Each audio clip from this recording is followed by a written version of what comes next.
Ош облусунун аймагында жалпысынан 90 коомдук алдын алуу борборлору ачылган. Азыркы кезде толук кандуу шарты менен ырааттуу иш алып барып жаткандары 6 гана. Аталган бирикменин айыл жеринде ар кандай кылмыштуулукту алдын алууда орду чоң. Ошондуктан башка борборлорго жетиштүү көңүл буруп, шарт түзүү менен кызматкерлердин жумушун дагы да болсо күчөтүү маселеси турат.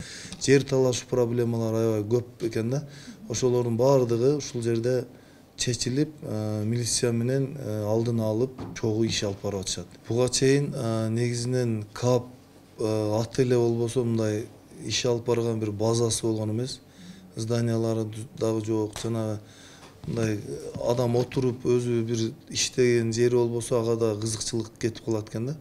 Ошо көпчүлүк эле мындай зданиясы жок эле үйлөрүндө ошол маселелерди чечип турган да.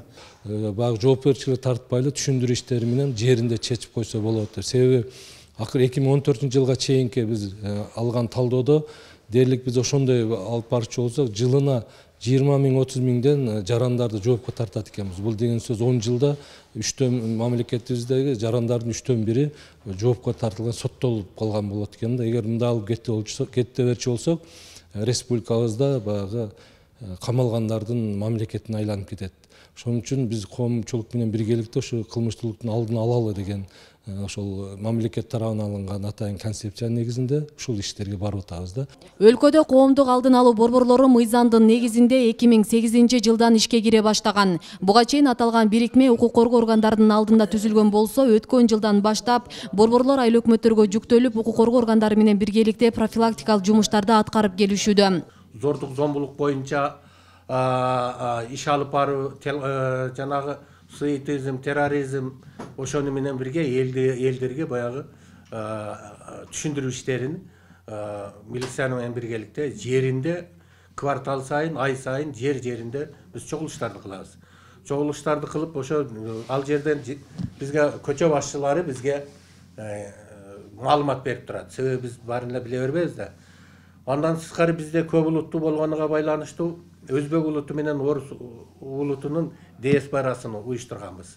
Себеби ар кандай кыргыз улуту менен Өзбек улуту, Орус улуту көчөтө талашып, чек талашып, же мал тууралуу огороддон неме болгондо, биринчи аларды чакырып алып туруп, биз макулдашып алып туруп, ошолор менен анан кийин укук бузуу кодексинин негизинде милицияга жеткирбей биз бүтүрүп кылмыштуулукту алдын алып коебуз.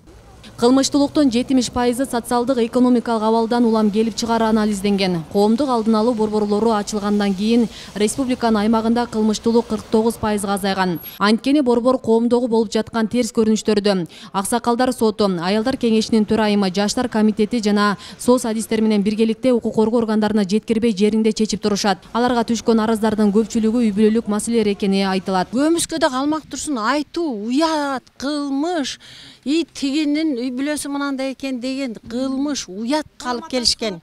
Балам атасыз калат, анан кийин мен айтсам уятта, даже туугандарын айтышчу маселе да мурдачы.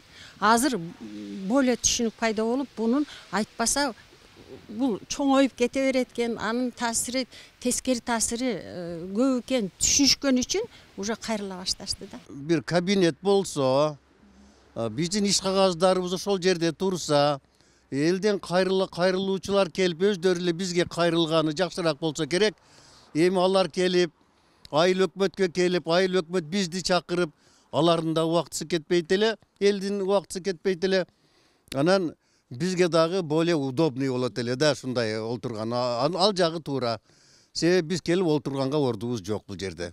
Ош облусундагы айыл өкмөттөрдүн көпчүлүгү дотацияда. Каражаттын жоктугунан коомдук алдын алуу борборлоруна жетиштүү шарт түзүлбөй келет. Бирикмелердин көпчүлүгү ар кайсыл жерге көчүп конуп жумуш алып барууга мажбур. Алар үчүн атайын жай даярдалбагандыктан аталган борборлордун 90%-нын иши солугундаган. Асия Сыдыкова, Илимбек Турсунбай уулу, Регион телеканалы, Ош.